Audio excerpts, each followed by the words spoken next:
ஹல்லேலூயா, good morning. மற்றுமொரு வெள்ளிக்கிழமை நம்முடைய ஆண்டவருடைய நாமத்தை மகிமைப்படுத்தி அவருடைய வார்த்தைகளை தியானிக்கிறதற்கு உங்கள் சபைகளிலும் உபவாச கொடுக்க இருக்கும் என்றால் தயவு செய்து அங்கேயும் செல்லுங்கள். சில சபைகளிலே சனிக்கிழமையும் சில சபைகளிலே வெள்ளிக்கிழமையும் உபவாச கொடுக்கை நடத்தப்படுகிறது. மிக குறைவானவர்கள் தான் உபவாச கொடுக்கைகளிலே பங்கு பெறுகிறார்கள். ஞாயிற்றுக்கிழமை ஆலயத்திற்கு செல்லுவது எவ்வளவு முக்கியமோ அதே போல மிகவும் முக்கியமானதான் பிரார்த்தனை கூடுகைகளிலே நாம் எல்லோரும் சேர்ந்து ஜெபிப்பது. காலையிலிருந்தே அதிகமாக ஜெப எண்ணத்தோடு கூட இருப்பது, அதிகளவு பிரார்த்தனையில்தான் வல்லமையை குறித்து அவருடைய சன்னதியிலே நாம் இருந்து தெரிந்து கொள்வது இன்று மிக மிக முக்கியமாயிருக்கிறது. வாருங்கள் ஜெபித்து ஆரம்பிக்கலாம். பரிசுத்தமுள்ள பிதாவே, ஸ்தோத்திரம் அப்பா. ஜெப வல்லமை இல்லாவிட்டால் இந்த உலகத்திலே துஷ்ட சக்திகளை எங்களால் மேற்கொள்ள முடியாதப்பா. ஜெபிக்கவில்லை என்றால் ஆண்டவரே, இந்த உலகம் எங்களை எளிதில் தோற்கடித்து விடுமப்பா. ஜெபத்தின் மூலமாக பிசாசானவை ஜெயிக்கிறதற்கும் சோதனைகளை ஜெயிக்கிறதற்கும் பரிசுத்த ஆவியை அருளிச் செய்து ஜெபாவி எங்களுக்கு ஊற்ற வேண்டும் என்று கிறிஸ்துவின் நாமத்தில் வேண்டிக் கொள்கிறோம் பிதாவே, ஆமென். நீங்க ஜெபிக்கிறீங்களா? எவ்வளோ நேரம் ஜெபம் பண்ணுவீங்க? எப்பப்பெல்லாம் ஜெபிக்கிறீங்க? நம்ம வாழ்க்கையில் சிற்சில நேரங்களில் ரொம்ப அதிகமாகவே ஜெபிப்போம். சில சமயங்களில் ஜெபம்னா அதை அசட்டை செஞ்சுக்கிட்டே இருப்போம். பாடுகள் அதிகமாக வரும்போது ஜெபத்தையும் அதிகமாக செய்வோம் அப்படிங்கிறீங்களா? அல்லது பாடுகளிலே சோர்வுக்கு ஆளாகி இனி ஜெபித்து என்ன பிரயோஜனம், தேவன் என்ன செய்ய போறார் அப்படின்னு இருக்கீங்களா? அப்படின்னு நினைச்சு மொத்தமாவே ஜெபிக்கிறத விட்டுட்டீங்களா? ஏசப்பா தம்முடைய சீஷர்களுக்கு ஜெபத்தை கற்றுக் கொடுத்தார். முக்கியமாக இயேசு கிறிஸ்து கெத்செமனே தோட்டத்திலே அவர் ஒப்புக் கொடுக்கப்பட்ட அந்த ராத்திரியிலே பேதுருவையும் யோவானையும் யாக்கோபையும் உடன் அழைத்துக் கொண்டு ஜெபிக்கிறதற்காக செல்கிறார்.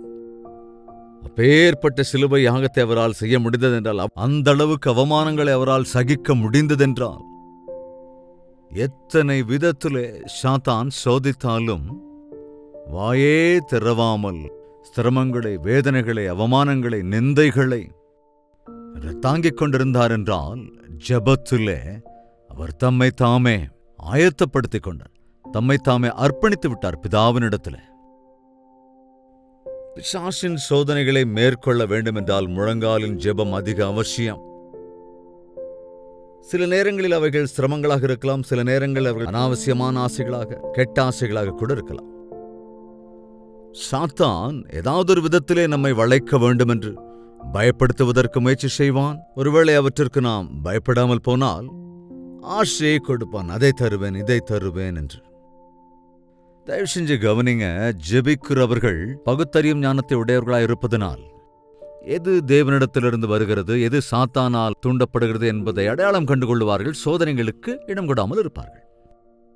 கெத்செமனே தோட்டத்திற்கு ஆண்டவர் தம்முடைய 3 சீஷர்களையும் அழைத்துக் கொண்டு சென்று, நீங்கள் இங்கே கொஞ்ச நேரம் விழித்திருந்து ஜெபம் பண்ணுங்கள், நான் சென்று ஜெபித்து வருகிறேன். கல்லெறி தூரம் என்றார். கல்லெறி தூரம் என்றால் கல்லை தூக்கி எறிகிற தூரம், அதாவது கண் பார்வைக்குள்ள இருக்கிற தூரம். அவர் அங்கே தனியாக போய் அங்கே ஜெபித்து கொண்டு 3 சீஷர்களையும் நீங்களும் இங்கிருந்து விழித்திருந்து ஜெபம் பண்ணுங்கள் என்று சொல்லி அவர் தனியே போய் ஜெபித்தார்.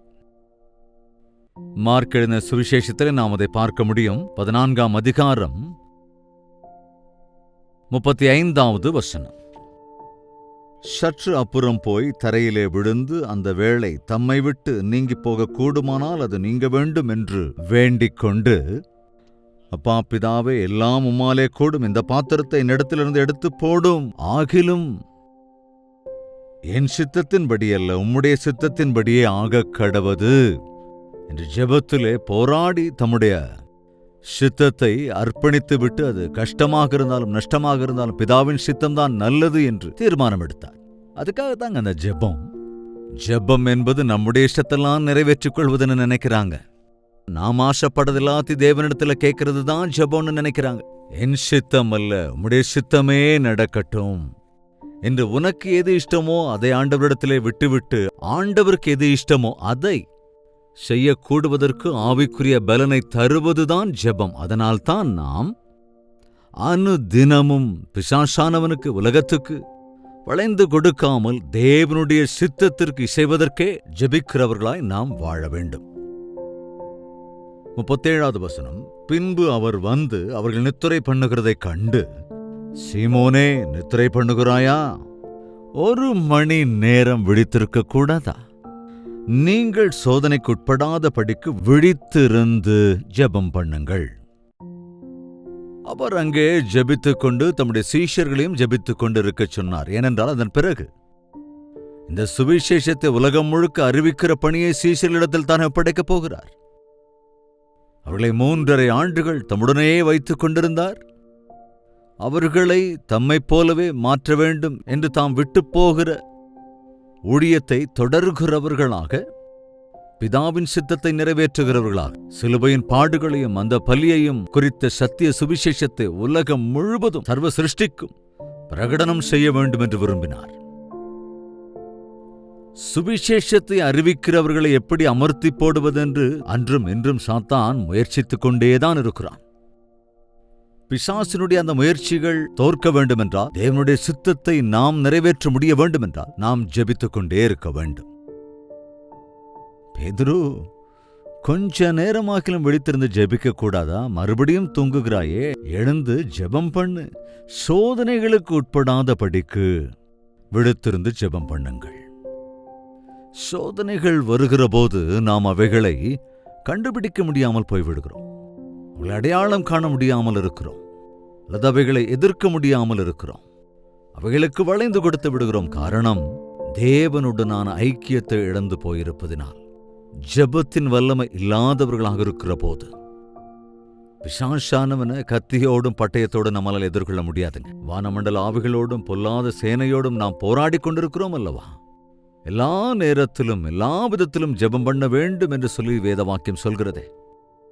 முக்கியமாக இங்கே ஒரு அதிமுக்கியமான நேரத்திலே ஆண்டவர் வந்து விழித்திருந்து ஜெபம் பண்ணுங்கள், சோதனைக்குட்படாதபடிக்கு நீங்கள் விழித்திருந்து ஜெபம் பண்ணுங்கள். ஆவி உற்சாகம் உள்ளதுதான், மாம்சமோ பலவீனம் உள்ளது என்றார். அதை சொல்லி அவர் மறுபடியும் போய் அந்த வார்த்தைகளையே சொல்லி ஜெபம் பண்ணினார். ஆவி ஆயத்தமாக தான் இருக்கும், ஆனா சரீரம் பலவீனமானது. நாம் ஜெபிக்கிற போது நம்முடைய சரீரத்திற்கு தேவையான பலனை பெற்றுக்கொள்வோம். அதாவது சரீர இச்சைகளுக்கு விழுந்து விடாமல், சரீர ஆசைகளுக்கு இடம் தராமல், சரீர செயல்பாடுகளுக்கு இடம் தராமல், அந்த பயத்துக்கு, அந்த கோழைத்தனத்துக்கு, அந்த எமோஷன்ஸ்ல இருந்து நாம் தப்புவிக்கப்படும்படியாக ஆண்டவரிடத்தில் நாம் ஜெபிக்கின்ற போது நம்முடைய சரீரத்தை அவர் பலப்படுத்துவார். நம்ம நிறைய நேரங்கள்ல சரீரத்தில் பலவீனமா இருந்தோம்னா எப்படிங்க நம்ம ஒரு மணி நேரம் ஜெபிக்க முடியும்? ஏதோ வியாதியால படுத்த படுக்கையா இருந்தா முழங்கால் படிட்டு ஜெபிக்க முடியுமா? ஃபீவர் வந்து படுத்திருக்கும் போது உங்களால ஜெபிக்க முடியுமாங்க? பிசாசு சில நேரங்கள்ல நம்மை தடுப்பதற்கு, இடையூறு செய்வதற்கு சரீர பிரகாரமான சிரமங்களை, பலவீனங்களை கொண்டு வருவான். ஆனால் நாம் விழித்திருந்து ஜெபிப்போம் என்றால் அவைகளை மேற்கொள்ள முடியும். ஜெப வாழ்க்கையை நாம் பழக்கப்படுத்திக் கொள்ள வேண்டும். கிரமமாக ஜெபம் செய்வது, அனுதினமும் ஜெபிப்பது, மினிமம் 3 முறையாவது முழங்கால் படியிட்டு ஜெபிப்பது. தாவீது சொல்லுவான் இல்லையா, 7 முறை ஆண்டவரை துதிப்பானா. வேத வார்த்தை சொல்லுவது போல இடைவிடாமல் ஜெபிக்கிறவர்களாயிருந்து தேவனோடு கூட ஐக்கியத்தில் வாழ்வது என்பது நம்முடைய ஆவிக்குரிய வாழ்க்கைக்கு எவ்வளவோ மேலானது. எதற்காக என்று தேவனுடைய நாமத்தை தரித்தும் கூட சிலர் வெற்றி பெற முடியாமல் இருக்கிறார்கள், தோற்று போனவர்களாயிருக்கிறார்கள். தேவனுடைய நாமத்திற்கு இழிவை கொண்டு வருகிறார்கள், சாத்தானுக்கு கீழ்ப்படுகிறவர்களாக இருக்கிறார்கள். சோதனையின் சமயங்களிலே சோர்ந்து போகிறவர்களாக இருக்கிறார்கள் என்ற ஒரே ஒரு குறைதாங்க, ஜெப வாழ்க்கை இல்லாமல் இருப்பது, ஜெபத்தின் பலனை பெற்றுக்கொள்ளாமல் இருப்பது. ஜெபிக்கிறவர்களாக இருக்கிறதே கிடையாது. நம்முடைய வாழ்க்கையிலே ஜெபிப்பதை கற்றுக்கொள்ள வேண்டும். உலகத்தில் எல்லாருமே ஜெபிக்கிறாங்க. ஒரு முறை யோனா புத்தகத்துக்கு போனா, யோனா தேவனுடைய வார்த்தைக்கு செவிசாய்க்கவில்லை. தேவன் ஒரு இடத்திற்கு போகச் சொன்னால் அவன் இன்னொரு இடத்திற்கு போக கப்பல் ஏறிவிட்டான். கப்பல் ஏறி யாருக்கும் தெரியக்கூடாதுன்னு நினைச்சு அந்த கப்பலினுடைய அடித்தளத்திற்கு சென்று அங்கே போய் படுத்து தூங்கிக் கொண்டிருந்தான். தேவனுக்கு தெரியாதாங்க? தேவன் சமுத்திரத்திலே புயலை வரும்படி செய்தார். பயங்கரமான பெருங்காற்றில அந்த கப்பலில் இருந்த எல்லோருமே கூட பயந்தவர்களாக. வாசிக்கலாம் யோனாவின் புத்தகம் 1வது அதிகாரம் 5வது வசனம். கப்பற்காரர்கள் எல்லாம் கவனிங்க. கப்பற்காரர் பயந்து அவனவன் தன் தேவனை நோக்கி வேண்டுதல் செய்து பாரத்தை லேசாக்கும்படி கப்பலில் இருந்த சரக்குகளை சமுத்திரத்தில் எறிந்து விட்டார்கள். அவன் தன் தேவனை நோக்கி. நல்லா கவனிங்க. கப்பல், அதாவது ஒரு சாரார் மட்டுமா இருப்பாங்க? நம்ம ஒருவேளை ட்ரெயின்ல போறோம்னா ஒரு மொழி பேசுறவங்க மட்டும்தான் இருப்பாங்களா? ஒரு இனத்தை சார்ந்தவங்க மட்டும்தான் இருப்பாங்களா? ஒரு ஊரை சேர்ந்தவங்க, ஒரு பட்டணத்தை சேர்ந்தவங்க மாத்திரம்தான் இருப்பாங்களா? பல பட்டணத்தை சேர்ந்தவங்க, பலதரப்பட்ட மக்கள் இருப்பாங்க இல்லையா?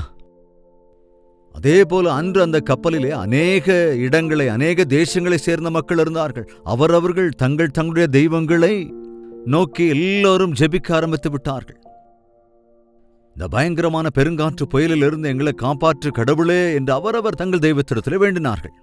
உண்மையான தேவன், ஜீவனுள்ள தேவன், இந்த வானத்தையும் பூமியையும் சிருஷ்டித்த தேவனாகிய கர்த்தருடைய ஊழியக்காரன் என்று கூட அவன் சொல்லுகிறான்.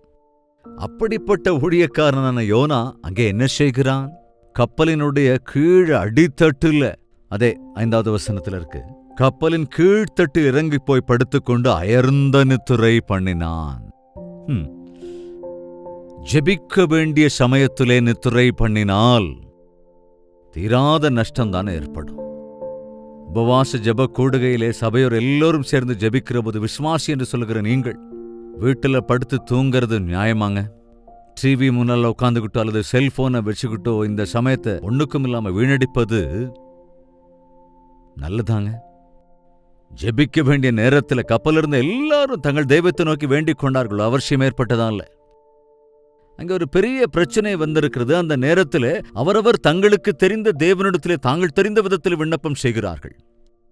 உண்மையான தேவனுடைய பிள்ளையான, உண்மையான தெய்வத்தின் ஊழியக்காரனான யோனா ஆழ்ந்த நித்திரையில் இருந்தானாங்க.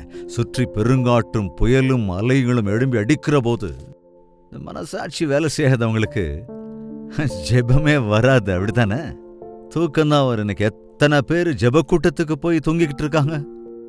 சர்ச்சில் ஊழியக்காரர்கள் தேவ செய்தி கொடுத்து கொண்டிருக்கிற போது தூக்கம் வருது, தூங்குறதுக்காகவே வந்தோன்னு சொல்ற மாதிரி நிறைய சர்ச்சில் அப்படி தூங்குறவங்க இருக்காங்க தானே? நான் ரொம்ப காலமா இந்த ஊழியம் பண்ணிட்டு இருக்கேங்க. இந்த ஜெப கூடுகையில் ஒரு 1.5 மணி நேரமாவது தேவ செய்தி இருக்கும் என்பதனால அந்த நேரத்தில் ஏதோ தூங்கி விடுறாங்கன்னா அது கொஞ்சம் பரவாயில்ல. அதாவது அவங்களுக்கு மூளைக்கு ஏறல, அது புரியல. ஜெபம் செய்யலாம் அப்படிங்க போது தூங்குவாங்க, அது இன்னும் சுலபம். ஏன்னா எல்லாரும் கண்ணை மூடிக்கிட்டு இருக்கிறதுனால அப்படியே தூக்கத்துக்குள்ள போயிடுறாங்க. பாட்டு பாடும்போது தூங்குறவங்கள பார்க்கும்போது தான் ரொம்ப ஆச்சரியமா இருக்குங்க எனக்கு. உன்னுடைய உள்ளம் தேவனோடு கூட சரியாக இல்லாத போது உன்னால ஜெபிக்கவே முடியாது. ரொம்ப ரொம்ப முக்கியமான சமயம் இது. பேதுருவே, யோவானே, யாக்கோபே, நான் ஜீவன் போகிற அளவுக்கு ஜெபிக்கிறேன், நீங்களும் கூட ஜெபிக்க வேண்டும் என்று அவர் சொல்லி சென்றால் நல்லா தூங்கிட்டு இருக்காங்க. பெரும் காற்று வீசுகிற போது பயந்து எல்லோரும் கூக்குரல் இட்ட போது அவரவர்கள் உயிரை கையில் பிடித்து தங்கள் தெய்வங்களை வணங்கிக் கொண்டிருக்கிறார்கள். தீர்க்கதரிசியான யோனாவோ கப்பலின் அடித்தளத்துக்கு போய் அயர்ந்த நித்திரையில் இருக்கார். அப்பொழுது மாலுமி, கப்பல் மாலுமி அவனிடத்திலே வந்து, நீ நித்திரை பண்ணுகிறது என்ன? உனக்கு என்னையா ஆச்சு? என்னங்க தூங்கிக்கிட்டு இருக்கீங்களா? நான் உங்ககிட்ட கேட்கலங்க. இங்க இருக்கிற பைபிள் வசனத்தை நான் வாசிக்கிறேன். இன்னும் அனிதன தியானத்திற்காக எழுந்து கொள்ளாமல் படுக்க மேலேயே இருந்துகிட்டு படுத்துக்கிட்டே கேட்கிறவங்க கூட இருக்கீங்கன்னு நினைக்கிறேன். தூங்கு மூஞ்சியே. மாலுமி வந்து கேட்கிறான், நீ நித்திரை பண்ணுகிறது என்ன? தூங்குறவங்க ராத்திரி நேரத்தில் தூங்கணும், விடிஞ்சதுக்கு அப்புறம் தூங்கிக்கிட்டு இருந்தா சரியில்லைங்க. அது நாம் பகலுக்குரியவர்கள், நாம் வெளிச்சத்துக்குரியவர்கள். தேவனுடைய வார்த்தை சொல்லுகிறது, அதிகாலமே எழுந்து தேவனிடத்திலே ஜெபிப்பதை நாம் பழக்கமாக்கிக் கொள்ள வேண்டும். இப்பதான் ஆவிக்குரிய பிரகாரமாய் பலனை பெற்றுக்கொள்வீர்கள். இந்த நாள் முழுவதும் ஒரு வெற்றியுள்ள வாழ்க்கை வாழ முடியும். அதாவது காலமே எழாம வெயில் வர வரைக்கும் படுத்துக்கிட்டு அதுக்கப்புறம் வெளியே எந்திரிச்சு போன எந்த காரியமும் அன்னைக்கு வாய்க்கவே வாய்க்காது. தோற்று போனவங்களா தான் மிஞ்சிடுவோம். மாலுமி கேட்கிறான், நீ நித்திரை பண்ணுகிறது என்ன? எழுந்திருந்து உன் தேவனை நோக்கி வேண்டிக்கொள், நாம் அழிந்து போகாதபடிக்கு சுவாமி ஒருவேளை நம்மை நினைத்தருளுவார் என்றான். ஒரு பக்கத்தில் இந்த உலகத்தில் அநேக உபத்திரவங்கள் இருக்கிறது, அநியாயங்கள் நடக்கிறது, அக்கிரமங்கள் நடக்கிறது. கந்தரகோலமான உலகத்திலே நாம் இருக்கிறோம். அங்கங்கே பூகம்பங்கள் ஏற்படுகிறது, இன்னும் இயற்கை பேரிடர்கள் எல்லாம் நிகழ்கிறது. அக்கிரமம் விஸ்தரித்துக் கொண்டே இருக்கிறது, அநியாயம் பெருகிக் கொண்டே இருக்கிறது. நம்ம எதையும் கண்டுக்காம நல்லா சாப்பிட்டு தூங்கி எழுந்துகிட்டு ஆண்டவருடைய பிள்ளைகள்னு வேற சொல்லிக்கிட்டே இருந்தோம்னா அது உண்மையிலே வெட்கப்பட வேண்டிய விஷயம். விழிப்போடு இருந்து நாம் ஜெபிக்க வேண்டும். சுற்றிலும் கவனித்து என்ன நடக்கிறது என்பதை உணர்ந்து ஆண்டவருடைய சன்னதியிலே விண்ணப்பம் செய்ய வேண்டும். கண்களை ஏறெடுத்து பார்த்தால் பயிர்கள் எல்லாம் விளைந்திருக்கிறது. அறுவடைக்காக எஜமானனிடத்திலே வேண்டிக் கொள்ளுங்கள். பணியாட்கள் அறுவடைக்கு தேவை என்று ஆண்டவரிடத்திலே நாம் முறையிட வேண்டும். நாம் ஜெபிப்பதற்கு எத்தனையோ விஷயங்கள் இருக்குங்க. நமக்காக நாம ஜெபிக்கிறோம், ஓகே. பிறருக்காக ஜெபிக்க வேண்டும், நம் தேசத்துக்காக ஜெபிக்க வேண்டும். பிசாசானவனை எதிர்கொள்வதற்கு நமக்கு அவசியமானது ஜெபம். எனவே ஜெபத்தில் தரித்திருங்கள். ஜெபிக்கலாமா? பரிசுத்தமும் அன்பும் நிறைந்த பிதாவே, மற்றொரு முறை உம்முடைய சன்னதியிலே ஜெபத்தின் முக்கியத்துவத்தை குறித்து சிந்திக்கவும் நினைவுகூறவும் ஆண்டவரே சகாயம் செய்தீர். ஜெபிக்க வேண்டிய சமயத்திலே தூங்குகிறவர்களாய் நாங்கள் இல்லாமல் எழுந்து உம்மிடத்திலே ஜெபிக்கிறவர்களாய் அதிகாலமே உம்முடைய சன்னதியிலே விண்ணப்பம் செய்கிறவர்களாய் இருக்க சகாயம் அருளுங்க ராஜா. அனுதின தியானத்திலே ஒவ்வொரு நாளும் ஒருமனப்படுகிற பிள்ளைகள் எல்லோரும் ஜெப வீரர்களாய் மாறி சாத்தானை எதிர்த்து நிற்பதற்கும் சரீர சோதனைகளை, சிரமங்களை, சாத்தானின் கிரியைகளை எதிர்த்து நிற்கக்கூடிய பலனுள்ள ஜெப வீரர்களாவதற்கும் சகாயம் அருள வேண்டும் என்று கிறிஸ்துவின் நாமத்தில் வேண்டிக் கொள்கிறோம் பிதாவே, ஆமென். நம்முடைய கர்த்தராகிய இயேசு கிறிஸ்துவினுடைய கிருபையும் பிதாவாகிய தேவனுடைய அன்பும் பரிசுத்தாவியின் அன்யோன்ய ஐக்கியமும் சந்தோஷமும் சமாதானமும் தனதின தியானத்தில் ஒருமனப்பட்டிருக்கிற அனைவரோடும் என்றும் என்றும் சதா காலங்களிலும் தங்கி தரித்திருப்பதாக, ஆமென். தேவனுக்கு ஸ்தோத்திரம். உங்கள் ஜெப தேவைகள் மற்றும் பாரங்களில் 8939801234 என்ற நம்பருக்கு ஒரு டெக்ஸ்ட் அல்லது வாய்ஸ் மெசேஜ் மூலமாக வாட்ஸ்அப்பில் தெரிவியுங்கள். உங்கள் பட்சமாக தொடர்ந்து ஜெபிக்கிறோம். நீங்களும் ஜெபியுங்கள், தேவன் கட்டாயம் பதில் தருவார். ஆண்டவருக்கு சித்தமானால் மறுபடியும் சந்திக்கலாம். அதுவரைக்கும் தேவனுடைய மகா கிருபை உங்களுக்கு துணையாயிருப்பதாக.